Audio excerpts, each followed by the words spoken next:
Okay, Steve. So there's a lot of moving parts, and they just keep moving, keep rolling.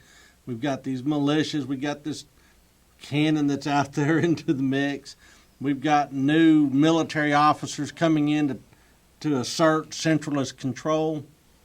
All right, into this mess, we have Stephen F. Austin returning to Texas after being a guest of the government of Mexico for a year and a half. Well, and this is another one of those delicious ironies because as a gesture of goodwill, Santana orders that all political prisoners should be released. Oh, really? So he declares himself dictator, he shreds the Constitution, and then says, but I'm really a nice guy. I'm a really nice guy. Who's that curly-haired gringo over there? Yeah. Get him out of here. So Austin's out of prison. He catches a fast boat back to Texas. And when he lands in Texas, of course, people are delighted because, I mean, it's Stephen F. Austin. Well, he is. He is the and he's most, like back from the dead, probably. He is back from the dead. And everywhere he goes, people say, well, Mr. Austin, let us throw you a big dinner. Let us honor you. But we'd also like to hear your views. Because he's pretty pro-Mexican when he heads down to Mexico That's City. right. But he's had time to think. Time to reflect. Stephen, and he comes back a changed man. And during his speeches, he said, well, friends, he said, as I see it, we can do three things. We can knuckle under to centralist authority and shame our revolutionary forebears. But, I mean, it'll be a bitter pill to swallow, but we can do that. The other thing we can do is turn our backs on all that we've built here for the last 15 years, and we can go back to Louisiana or Mississippi or Georgia or wherever you came from back in the United States. We could just turn our back on all this and go back to the United States. He said, or we can grab our long rifles and our powder horns from over our hearths, and we can join our Federalist brothers who are fighting the good fight against tyranny down in Coahuila. So he's still thinking in terms of the Mexican nation. Yes, he is. Okay, that's fascinating. Well, and at that juncture,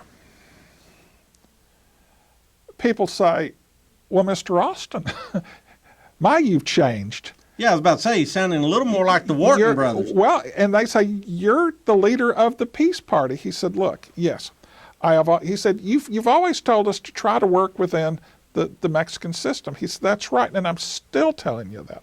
But the deal we signed up on is the Constitution of 1824, and Santana has just... I'd say that's mulch. Yeah. So at this point in our history, what does it mean to be a good Mexican?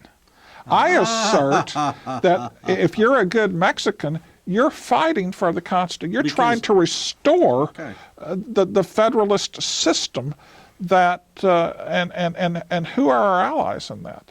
Now, when he was giving these speeches, did he have kind of a rattling cough?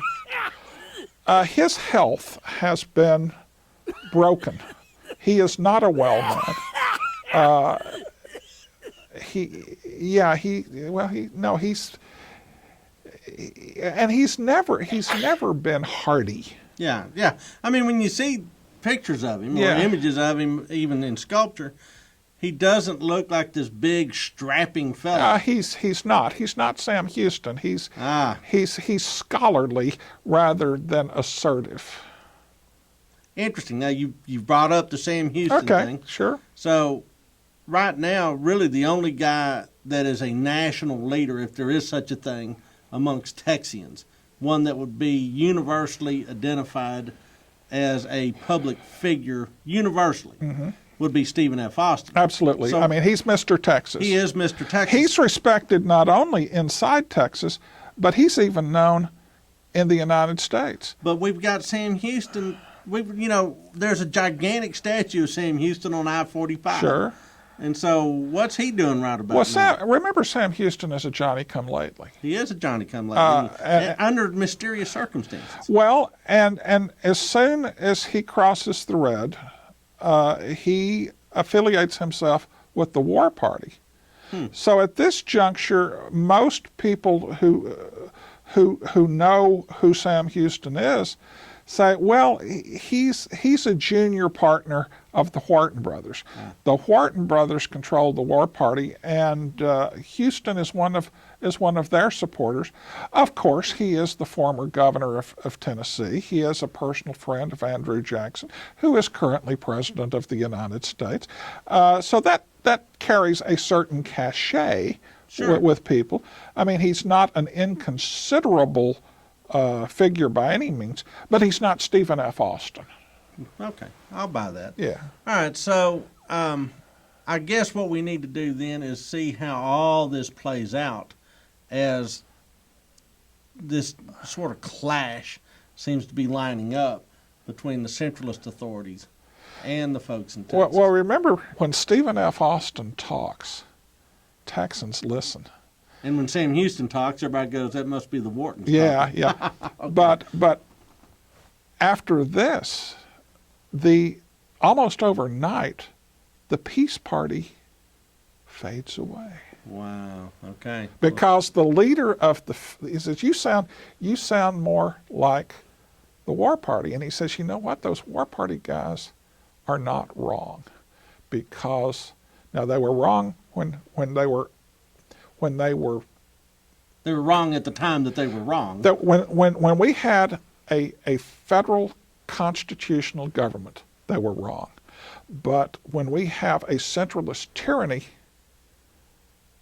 you know, there's something to their argument. Okay. So I mean, it's kind of like the night before the election, Richard Nixon coming on and saying, you know, you ought to vote for Kennedy. Yeah. Yeah. All right, well, we'll see where this takes us. Yeah.